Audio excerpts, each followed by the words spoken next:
परिवार तभी आराम से चल सकता है जब लीवर, फेफड़ा, हृदय और आंतें और भीतर के छोटे बड़े सारे अंग एकजुट होके अच्छे से चलेंगे। परिवार में एक भी बिगड़ा तो उसका असर हर किसी पे जाएगा। ये जो पेट है, जो पूरा शरीर है, हाथ पैर सिर, एड़ी से चोटी तक, ये पूरा एक परिवार है। तो परिवार सामंजस्य से चले तो ठीक रहता है। एक खराब हुआ तो पूरे पे असर होगा। तो हमें करना क्या है और खराब होता कैसे है? कल हमने लिखा कि बाहर से दवा बाहरी शरीर को खिलाई जाती है, और जबकि इलाज भीतर से करना चाहिए, क्योंकि बिगड़ता पहले भीतर है। बाहर कुछ नहीं बिगड़ता पहले। बीमारी बाहर होने के पहले ही भीतर हो चुकी होती है, बहुत पहले।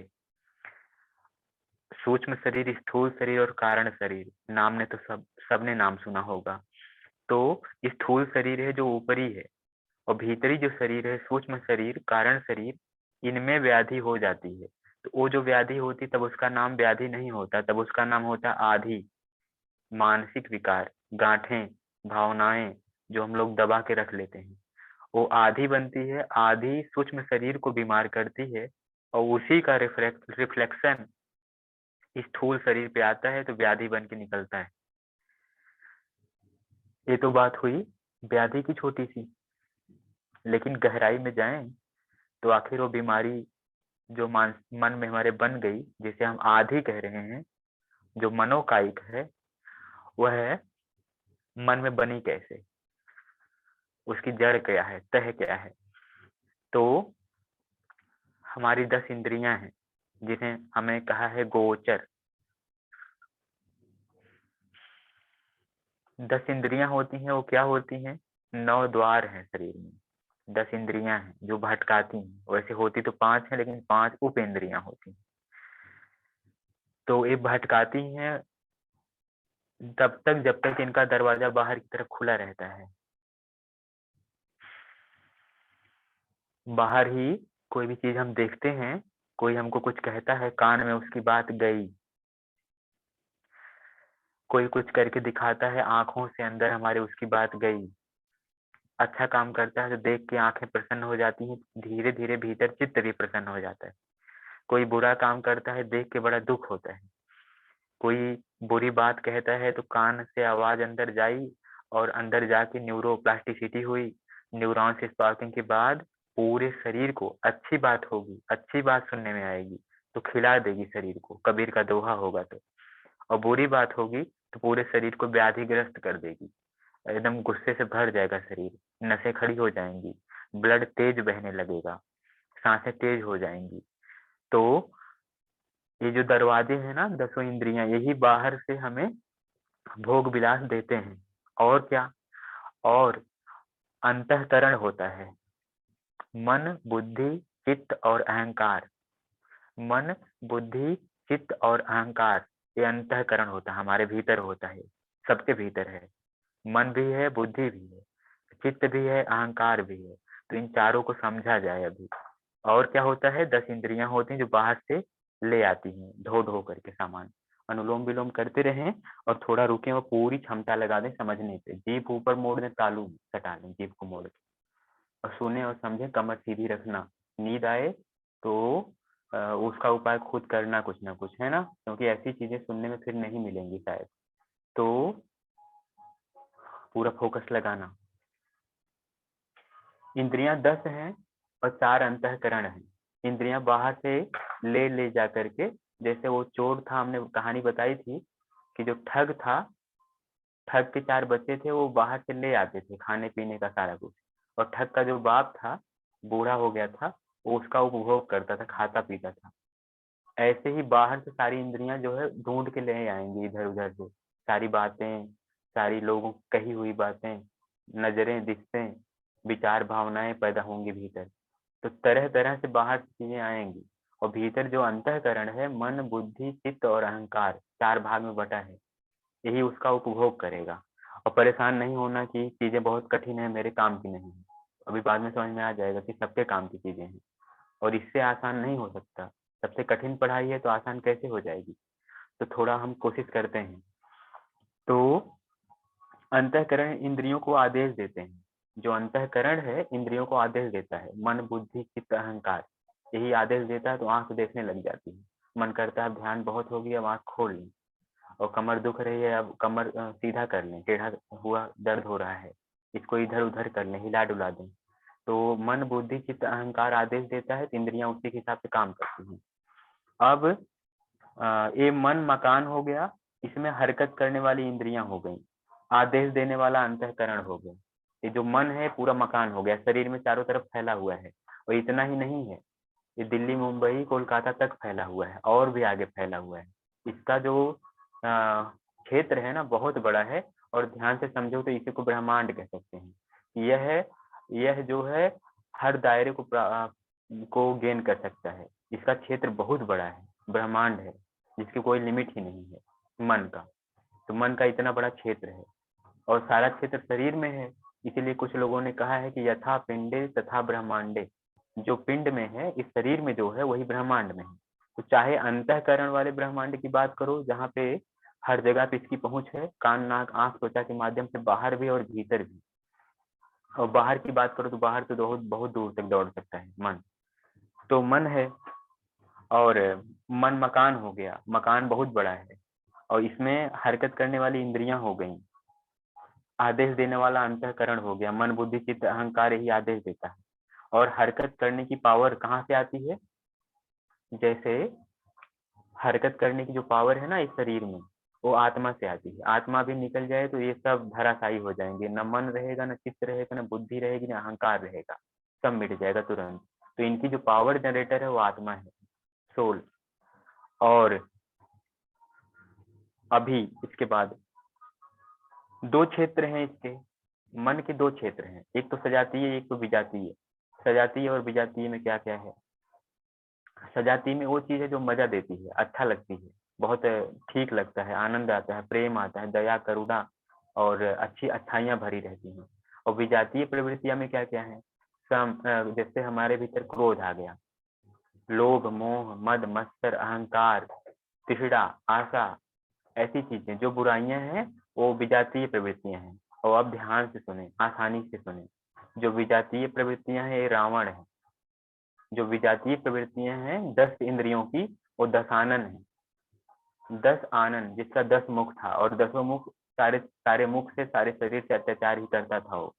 ऐसे ही जो 10 इंद्रियां हैं, या पांचों जो पांडव पांच और कौरव हैं, उनको भी रामायण से ले लो चाहे महाभारत से ले लो, बात एक ही बैठेगी। संतों ने इसको आसान करने के लिए रामायण महाभारत बना दिया, नहीं तो चीजें बिल्कुल आसान सी थी ऐसे ही। लेकिन इससे इससे और आसान करने के लिए इसको रामायण महाभारत में पिरो दिया गया ताकि आसानी से समझा जा सके। तो जो पांचों ज्ञान इंद्रियां हैं सकारात्मक तरीके से जब चलने लगती हैं तो पांडव बन जाती हैं, नकारात्मक तरीके से चलने लगती हैं तो कौरव बन जाती हैं।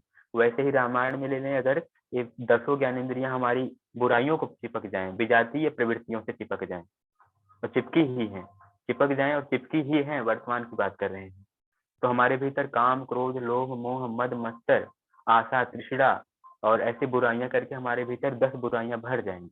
और भी बुराइयां हैं, उनके और भी सिर उठते हैं, लेकिन मुख्यतः 10 बुराइयां हमारे भीतर आ जाएंगी। तो 10 ज्ञानेंद्रियों पर हावी हो जाती है। आंख, अगर सोच लो, अगर मुंह में हमने गलत भोजन लिया, हमारा नजरिया भी गड़बड़ हो जाएगा सोचने का, और हमारी आंखों से जो दृश्य देखेंगे हम ना, वो भी गड़बड़ ही देखना चाहेंगे।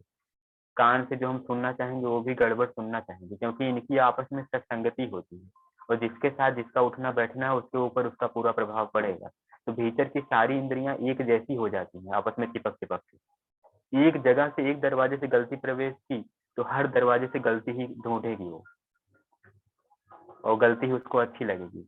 तो गलती चिपक जाएगी तो रावण अपने भीतर हावी हो जाएगा, विजातीय प्रवृत्तियां हावी हो जाएंगी, रावण हावी हो जाएगा जो जीत जाएगा। जैसे नींद आती है, कहता है मन एक करवट और 5 मिनट और सो के उठते हैं, आधे घंटे 1 घंटे बाद बड़ी निराशा होती है, क्योंकि भीतर बुराइयां थी। और रावण है, रावण जीत गया, रावण जीतेगा तो दुख ही मिलेगा। लेकिन इसमें और क्या क्या है? काम क्रोध लोभ मोह मद मत्सर विषय वासना आशा तृष्णा, पूरा 10।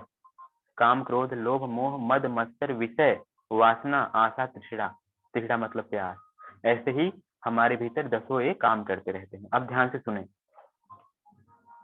शरीर की जो सक्रियता है ना इन्हीं दोनों में चलती है, इन्हीं दोनों में। और दोनों क्या है अभी तो एक ही बताया, दोनों में एक है सजातीय।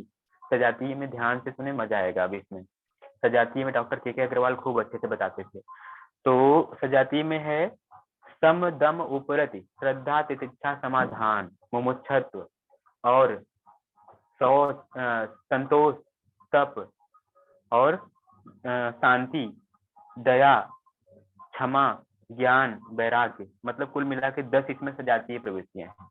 सजातीय कब होता है? जब हम लोग खूब प्रसन्न आनंदित खुश होते हैं, भीतर से बाहर से शांत होते हैं खूब, तो भीतर हमारे सजातीय प्रवृत्तियां रहती हैं।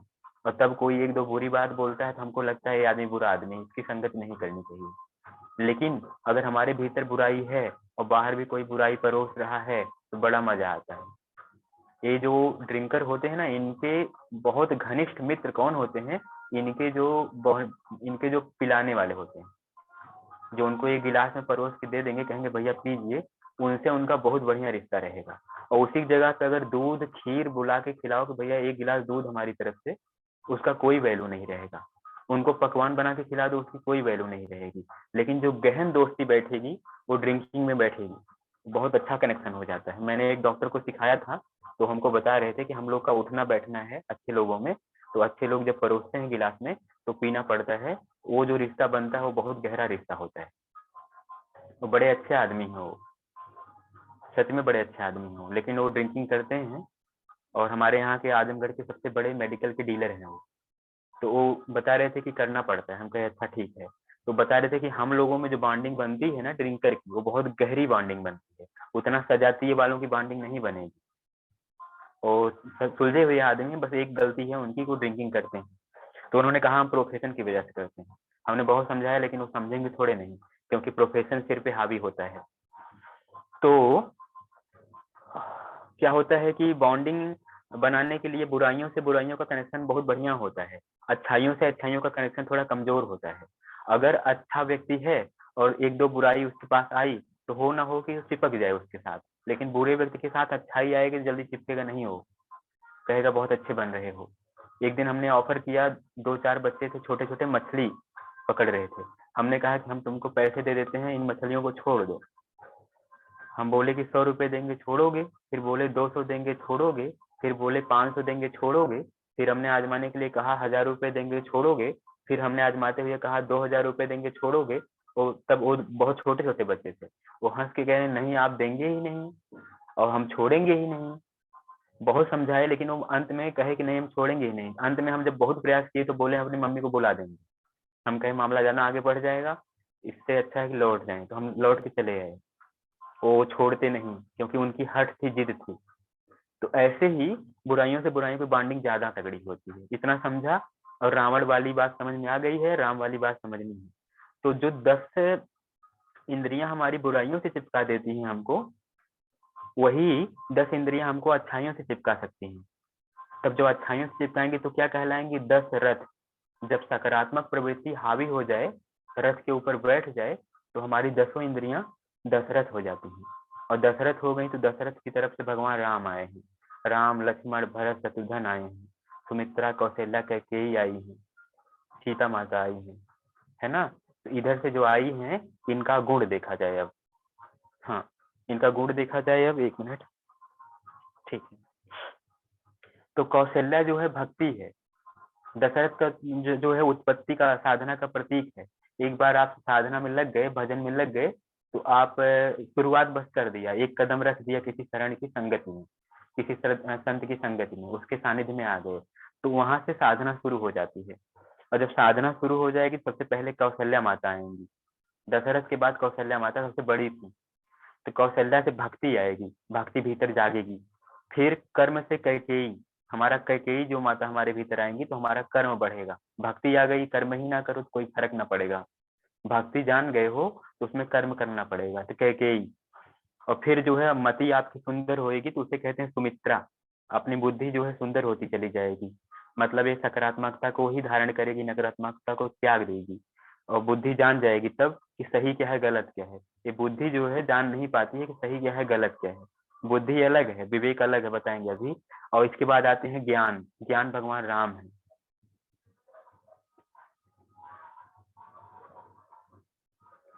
नहि ज्ञानेन सदृशं पवित्रं मिह विद्यते यत् स्वयं योग सिद्धि नामना कालात्मने विन्दन्ति।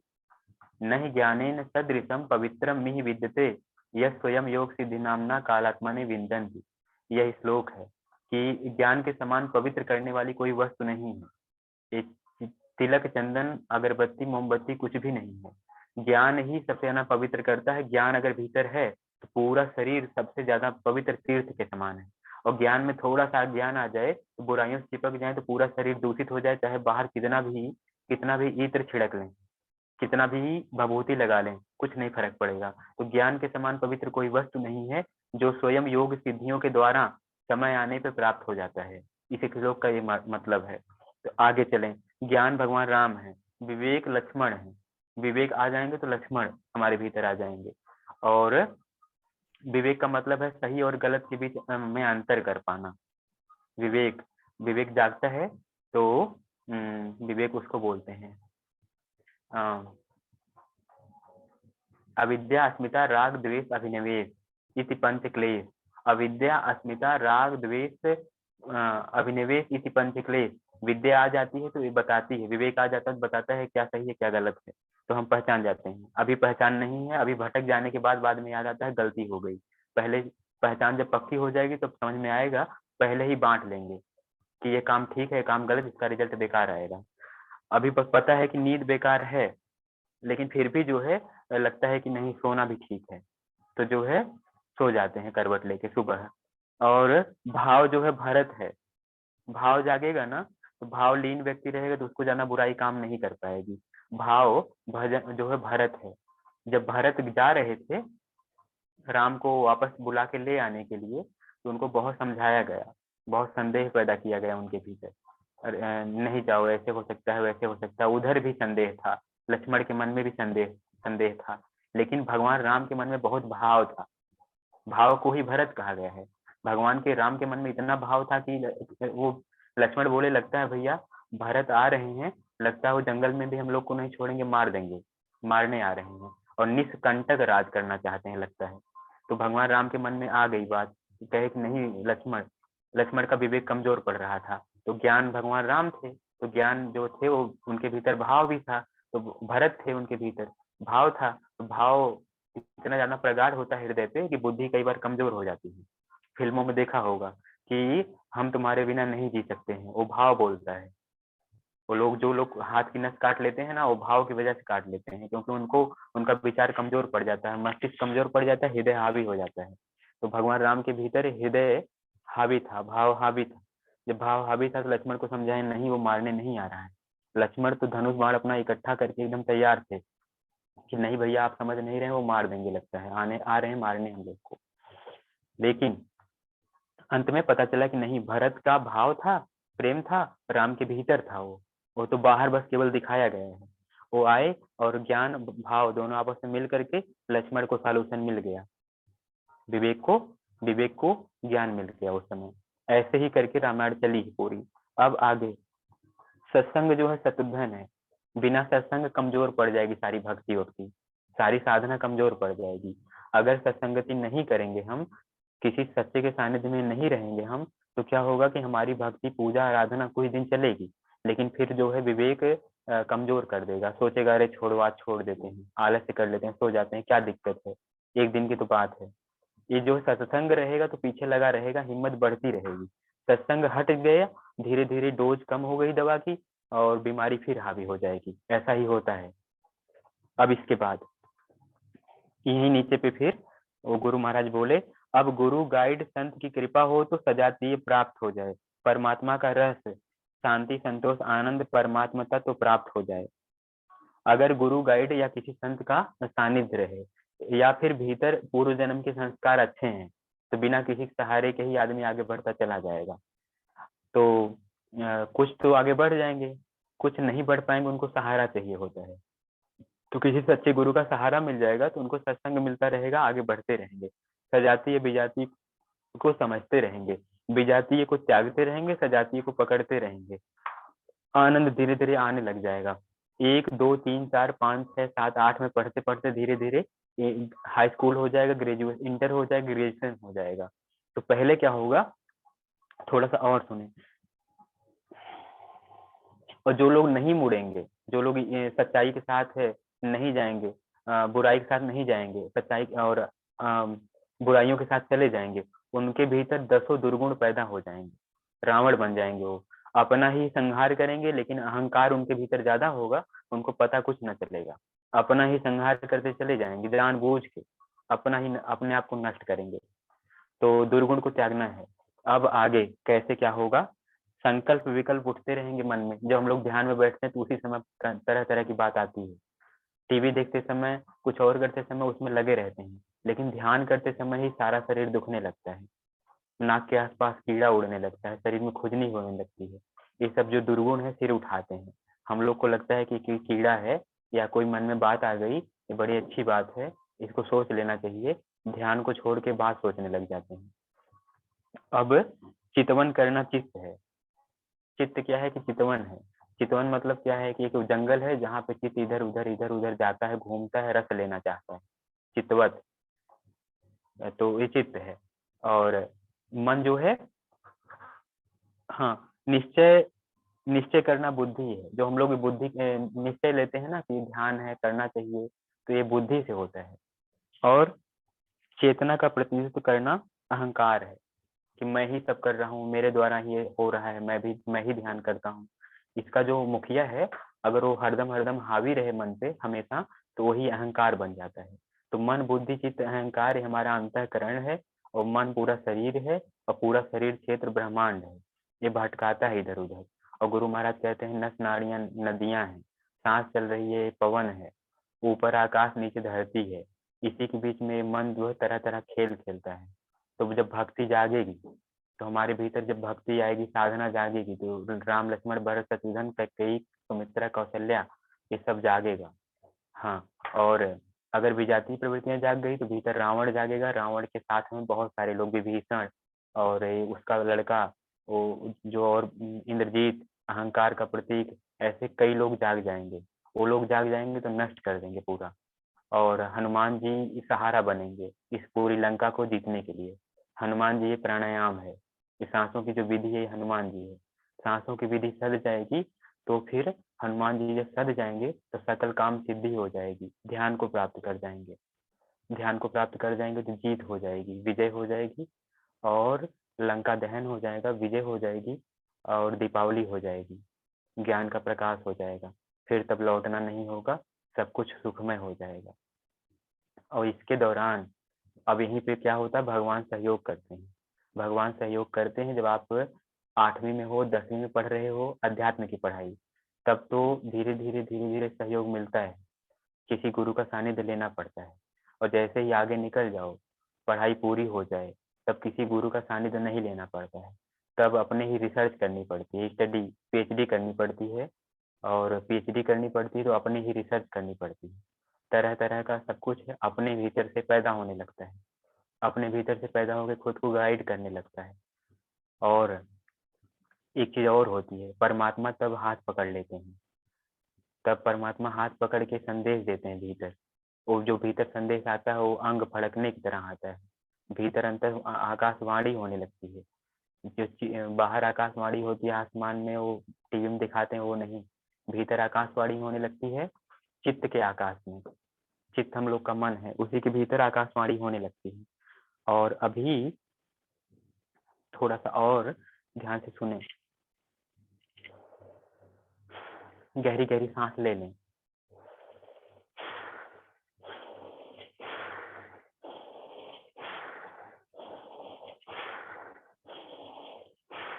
भीतर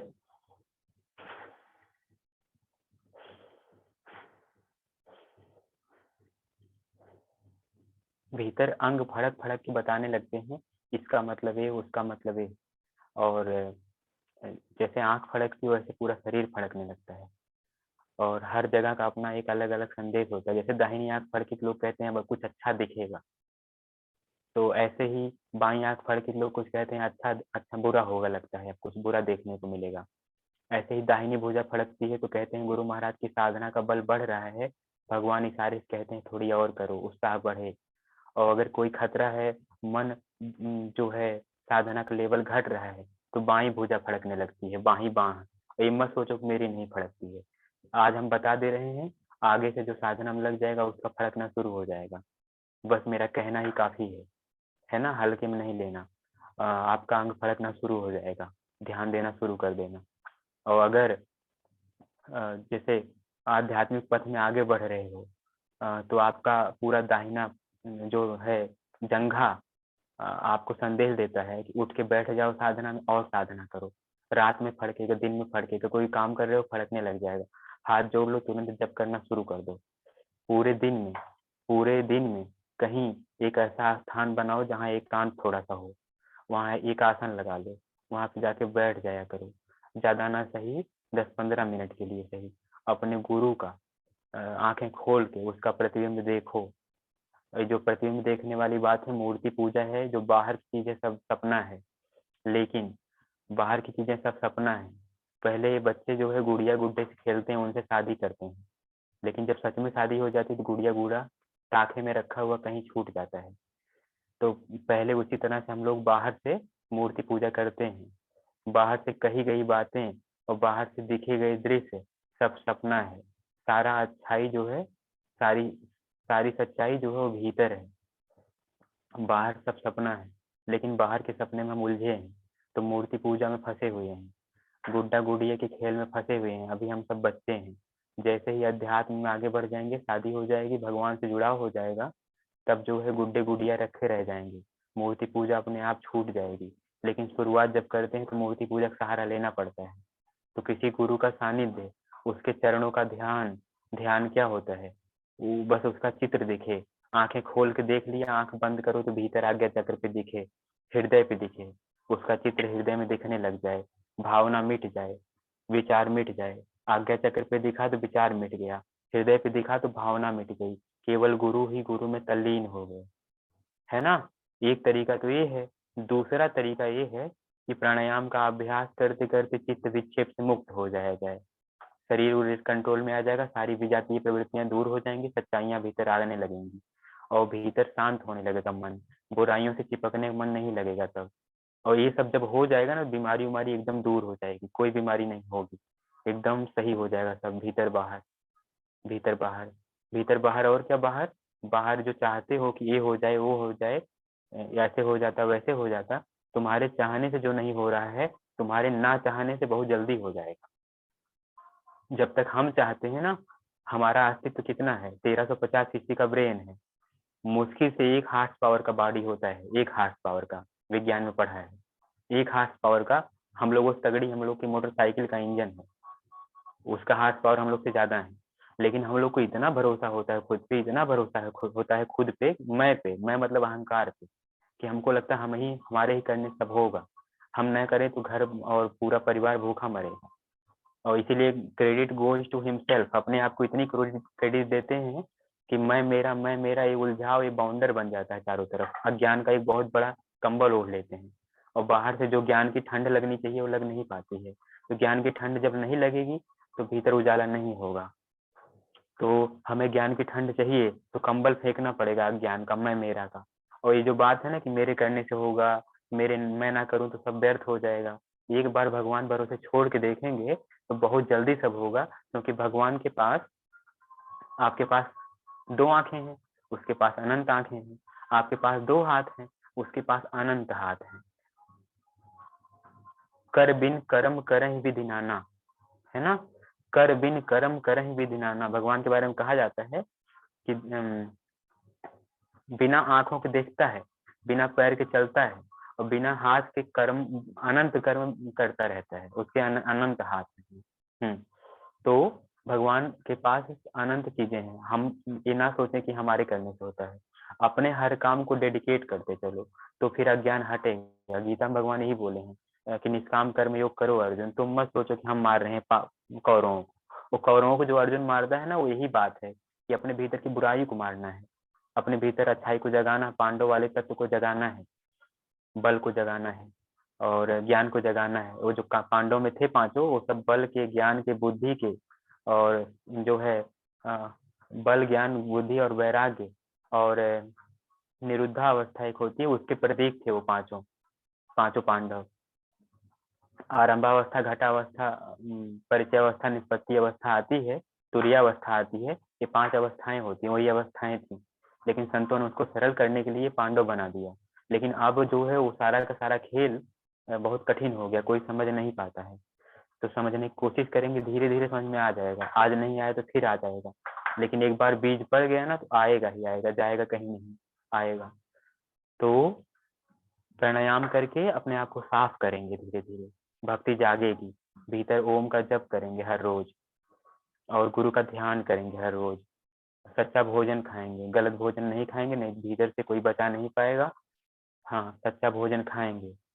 सपने में कुछ बुरा हो जाए तो सपने में आके भगवान बता देंगे, आसन बदल लें, सपने में भगवान आके बता देंगे यहाँ गलती हो रही है ना। नींद खुल जाएगी, अपने आप जग जाओगे, बेचैन हो जाओगे, कोई गलती करोगे तो रात में नींद खुल जाएगी। हम अपना अनुभव बता रहे हैं।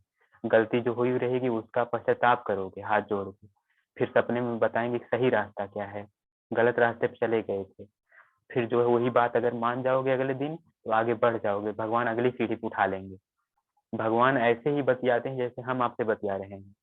हमारे गुरु महाराज भी कहते हैं, आज हम भी कह रहे हैं, भगवान ऐसे बतियाते हैं जैसे हम लोग आपस में बतिया रहे हैं, बात कर रहे हैं, ऐसे ही लेके ऊपर उठा लेंगे अपने हाथ में। और बहुत ज्यादा मजा है, ये मत सोचो कि दुनिया में मजा है, दुनिया में जो मजा है इससे बहुत ज्यादा मजा उसमें है। इसीलिए आचार्य विद्यासागर महाराज जब हंसते हैं ना, उनका चेहरा देखो हंसते हुए। जब कोई आभा से हंसे, आभा से बोले, आभा से रोए, आभा से गाए, तो ना उसके जैसा गायक कोई है, ना उसके जैसा रोने वाला कोई है, ना उसके जैसा भक्त कोई है। वो सबसे सर्वोत्तम भक्त, सबसे सर्वोत्तम गायक बनेगा, है ना। आभा, आभा कैसे आएगी, जब कर्म आपका सकल कर्म 100% होगा। और 100% कर्म तभी होगा जब भगवान के रास्ते पे होंगे, और कोई रास्ते पे होंगे तो सकल कर्म नहीं होगा। और एक चीज और, कि दुख में दवा खाते हैं, बिना दुख की दवा नहीं खाते हैं। ये गलती से भी मत सोचो कि हम संसार में हैं, संसारी हैं तो हमसे भक्ति भाव नहीं होगा। जब बीमारी आती है तभी दवा खाते हैं, जब दुख में है तभी भगवान को याद करेंगे, जब सुख में रहेंगे तो भूल ही जाता है।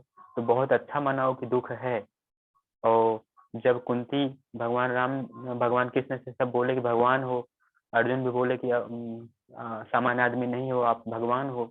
श्री कृष्ण भगवान कहे नहीं, हम भगवान नहीं है। लेकिन सब पीछे पड़ गए, पांडव पीछे पड़ गए, नहीं नहीं इतना अमेजिंग काम करते हो, सामान्य आदमी थोड़े न कर सकता है, तुम भगवान ही हो, हमसे जो गलती हुई माफ करो। तो माता कुंती भी बोली हाँ आप भगवान ही हैं। बुआ कुंती, उनकी बुआ लगती थी भगवान श्री कृष्ण की। तो जब भगवान श्री कृष्ण कहे चलो जब भगवान मान ही लेते हो तो भगवान हो तो कुछ मांग लो, तो सबने कुछ न कुछ मांगा। अर्जुन ने कहा मेरा गांडीव सबसे बड़ा धनुष, ये कभी मैं पराजित ना हूँ, मुझसे कोई जीत ना पाए। भीम ने अपना गदा वाला बल मांग लिया कि मेरे गदे में सबसे ज्यादा बल रहे, मेरे शरीर में बल रहे। तो सबने अपने अपने दिमाग के हिसाब से मांगा। जब बात आई बुआ कुंती की, और तो भगवान ने कहा कि मेरी बुआ है। बाद में क्या मांगा उन्होंने, उन्होंने मांगा हे भगवान, मैं आपसे चाहती हूँ कि आपसे बस मुझे दुख मिलता रहे, दुख दूर ना हो, हमेशा दुख मिलता रहे। भगवान कहे देखो ये लो, अब तक दुख झेला और अब भी जो है सुख करने की बारी आई, दुख मांग रही है। तो बोली कि दुख इसलिए मांग रही हूँ कि दुख में तुम्हारी याद बनी रहती है, और तुम्हारी याद जिसको बनी रहे उसको दुख होगा होगा नहीं, सब कुछ ठीक ही होगा, ठीक होता चला जाएगा। तो इतने चालाक बनो। भाई चालाकी नहीं थी, विवेक था, विवेक बोल गया, और बाकी लोग पागल थे जो बल मांग गए। बुआ कुंती ने सीधे भगवान को प्राप्त करने के लिए दुख मांग लिया, क्योंकि दुख रहेगा तो इनकी याद रहेगी। तो दवा तभी खाते हैं जब बीमारी होती है, बिना बीमारी कोई दवा नहीं खाता है। तो भगवान की याद तभी करो जब आप अपने संसार में हो, रोजी रोटी कमाओ, सब कुछ करो, सब कुछ करो, लेकिन याद बनी रहे, कनेक्शन जुड़ा रहे, सच्चा वाला कनेक्शन। कनेक्शन टूटेगा तो बीमारी आएगी, मानसिक बीमारी आएगी। और भीतर मानसिक बीमारी होगी तो शरीर की बीमारी होने से कोई रोक नहीं पाएगा, ना कोई दवा रोक पाएगी, न कोई दुआ रोक पाएगी, न कोई डॉक्टर रोक पाएगा। कर्म प्रधान विश्व रचि राखा, जो जस करहि तो तस फल चाखा। गलत कर्म करोगे तो परिणाम तुम्ही को चखना पड़ेगा, वहां कोई बचा नहीं पाएगा। कोई संत दया कर देगा तो अपने ऊपर ले लेगा आपका दुख। हाँ, इतना है। और दया कब करेगा, जब आपकी श्रद्धा होगी, और श्रद्धा भी उनके भीतर नहीं होती जो गलत भोजन गलत विचार रखते हैं। वो बनावटी श्रद्धा है, जो बाजा बज रहा है, जो छठ मैया पूजा हो रही, सब बनावटी श्रद्धा है। सारा ध्यान कपड़ों पे, गहनों पे, फलों पे, और बस रिचुअल है एक। अपना कपड़ा देख के लेडीज को हमने देखा है रोड पे चलते हुए, एक दिन हम गाड़ी चला के जाते हैं तो हम हमारे मन में ये चीज है, तो यही सब दिखता है हमको कि लेडीज अपने से ज्यादा दूसरी लेडीज को देखने के लिए गर्दन घुमा घुमा के देखती है कि क्या क्या पहनी है। बहुत कम ऐसी लेडीज है जो नहीं देखती है। कोई बहुत सज संवर के अगर लेडीज जा रही है तो जेंट्स उसको नहीं देखेगा, उससे ज्यादा लेडीज घूम घूम के देखेगी कि नीचे से चप्पल कौन सा है, पायल कौन सी है, कितने की होगी, और इसमें घुंघरू वाला है या नहीं घुंघरू वाला है। फिर और चीजें, साड़ी में तार लगा हुआ है, साड़ी और जो है ब्लाउज सब एक रंग का है, यही सब देखती हैं वो। ऐसे ही यही सब पूजा पाठ में हो गया है आजकल। पूजा में मुख्य पूजा कैसे होनी चाहिए ये चीज सब भूल गए हैं। तो जैसी करनी होगी वैसा परिणाम मिलता है। तो बस पूजा पाठ केवल करते हैं, परिणाम कुछ नहीं आता है। पूजा पाठ सही विधि के बाद आदमी बदल जाए। सही विधि, सही विधि जाग जाएगी, भीतर भक्ति का बीज बो दिया जाए। हाँ, भीतर दशरथ आ जाए, राम भगवान आ जाए, सकारात्मक प्रवृत्तियां आ जाए, तो गुरु ही ऐसी चीजें कर सकते हैं। संतों की शरण और अपने भीतर श्रद्धा, सच्चा सच्चा भोजन, बहुत जरूरी भोजन, भोजन का हम समझते हैं, सच्चा भोजन करें, सब ठीक हो जाएगा। ठीक है, इसी के साथ आज समापन करते हैं। अगली क्लास होगी। सभी लोगों को प्रणाम। जय जिनेन्द्र।